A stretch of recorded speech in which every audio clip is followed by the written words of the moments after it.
The methods and techniques that teachers use in the classroom largely impacts the success in teaching and learning. As a teacher, your choice of teaching method depends on what fits you, your educational philosophy, classroom demographic, subject area, and school mission statement. Hello, viewers! You're once again learning with Teacher Lloyd. If you like videos about language, literature, and professional education for teachers, just hit the subscribe and notification bell button below for you to get updated with my latest videos on these contents. If not, that's totally fine. For today's video, we will discuss some teaching methods and techniques which you can apply in the classroom. And at the end of this video, hopefully you can gain understanding on these methods and techniques and apply these in teaching our learners. Let's start. Methods of teaching can be direct or indirect, inductive or deductive. The direct method is teacher-dominated. You lecture immediately what you want the students to learn without necessarily involving them in the process. For example, you want to teach students how to pronounce a word or how to thread a sewing machine. To teach them this skill or process, you show them how by demonstrating it. You tell and show them how to pronounce or how to thread a sewing machine by demonstrating it. This is the telling and showing method. You are the lecturer and the demonstrator. If the direct method is teacher-dominated, the indirect method is the opposite as it is learner-dominated. In the indirect method, you give the learners an active role in the learning process. For instance, in teaching them social issues, you do not give lecture about this. Instead, you ask students to share their comments, perhaps on a news article, and share their stand on controversial issues by asking them thought-provoking questions in order for them to draw a conclusion. The teacher only gives significant input by adding to what students share. It is important that the teacher supplements information given by the students. These are essential in the drawing of valid conclusions. Teaching methods can also be grouped into deductive or inductive method. In the deductive method, the teacher begins her lesson with a generalization, a rule, or a definition, and end with examples and illustrations or with what is concrete. For example, in teaching subject-verb agreement, you state the rule first, then give sentences that illustrate the rule.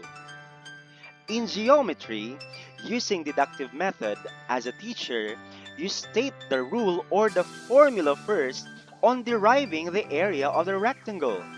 After that, you apply the rule or the formula in different examples. In contrast to the deductive method, in the inductive method, you begin your lesson with the examples, with what is known, with the concrete and with details, and you end with the students giving the generalization, abstraction, or conclusion. For example, in the teaching of subject-verb agreement, using inductive method, you do not start by giving the students the rule. Instead, you give them examples or sample sentences for them to analyze. Then, based on those examples or sample sentences, you ask the students to state the rule of subject-verb agreement. For the lesson on deriving the area of the rectangle, on the other hand, you proceed this way if you use the inductive method. You first present at least 5 rectangles of different lengths and widths with computed areas. Then, you ask the class how the areas were derived. Finally, you ask them to state in a sentence how the area of rectangle is derived or the formula in deriving the area of the rectangle. That's for the inductive method. Now, based on these descriptions, we can see that direct and deductive method of teaching go together, while indirect and inductive teaching also go together. In summary, deductive and direct method of instruction begin with the abstract, the rule, definition, generalization, and the unknown. And it ends with experience, examples, details, and the known. On the other hand, the inductive and indirect instruction begin with the concrete, experiences, examples, details, known, and it ends with the rule, the definition, generalization, or the conclusion. Now, here are some methods and techniques in teaching. Now, remember, these methods and techniques may fall either under deductive or indirect, or it may also fall under inductive and indirect method of teaching. First, we have the 4A's. 4A's is an activity-based teaching method. The first A stands for the activity. This activity aims to give understanding to what the learner's prior knowledge is and give idea what they will be learning through the activity that will be presented.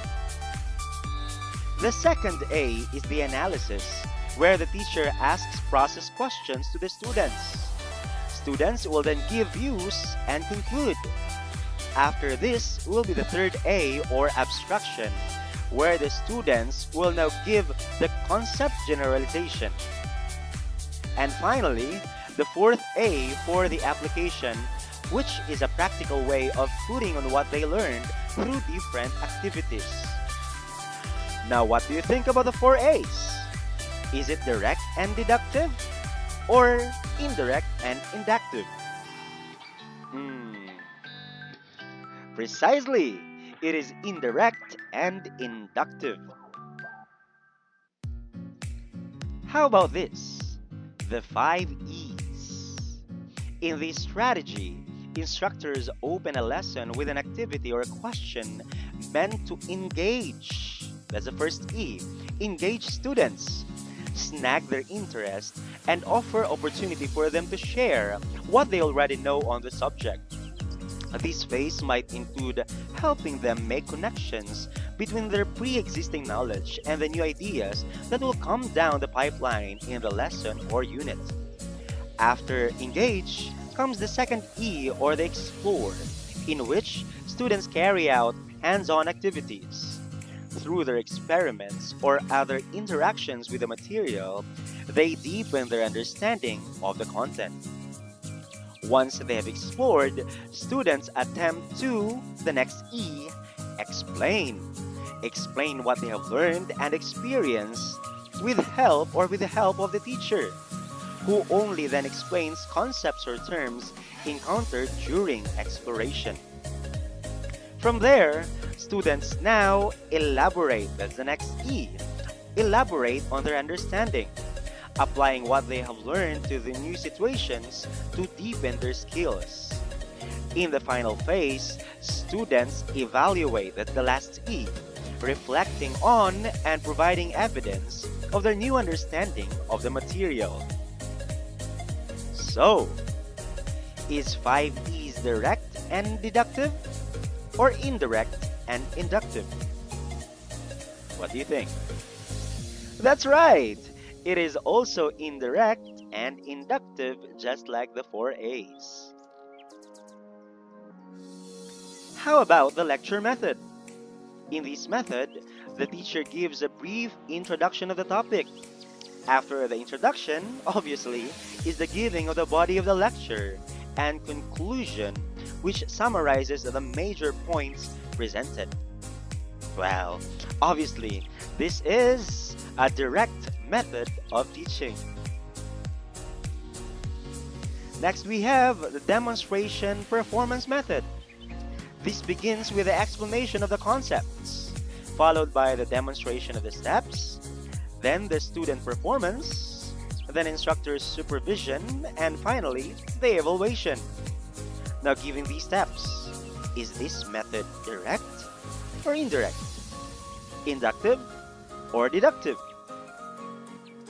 Of course, it is direct and deductive.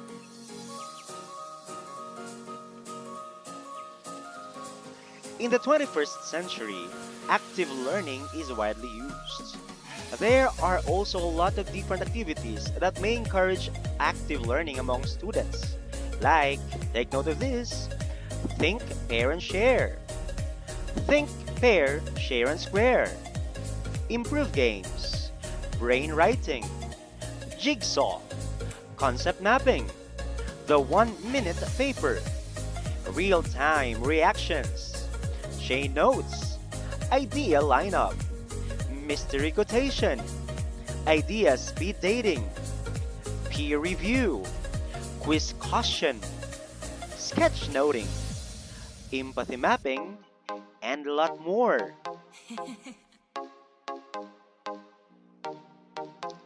Aside from active learning strategies, other methods and techniques also develop cooperation among students while learning.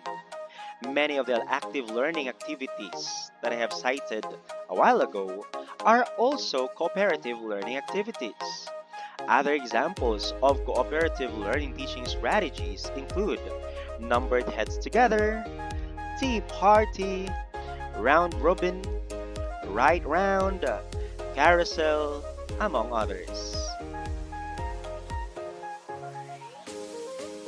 There are a lot of other learner-centered strategies that you can employ in the classroom, like presentation, KWL, brainstorming, learner-centered media, discussion, small groups, case studies, learning centers, experiments, role play, simulation, laboratory, workshop, demonstration, index card, inquiry-based, models, project-based learning, problem-based learning, discovery learning, Q&A method, social media, games or gamification, competitions, debates, and a lot more. But now, the question is, which method is the best? Well, there is no such a thing as better or best method. The best method is the method that works, the method that is effective, the method that will enable you to realize your intended outcome. So, that's it. Those are the different methods and techniques that you may use in teaching to effect better learning. I hope you learned something. Don't forget to subscribe for you to be updated with my upcoming videos. Bye-bye!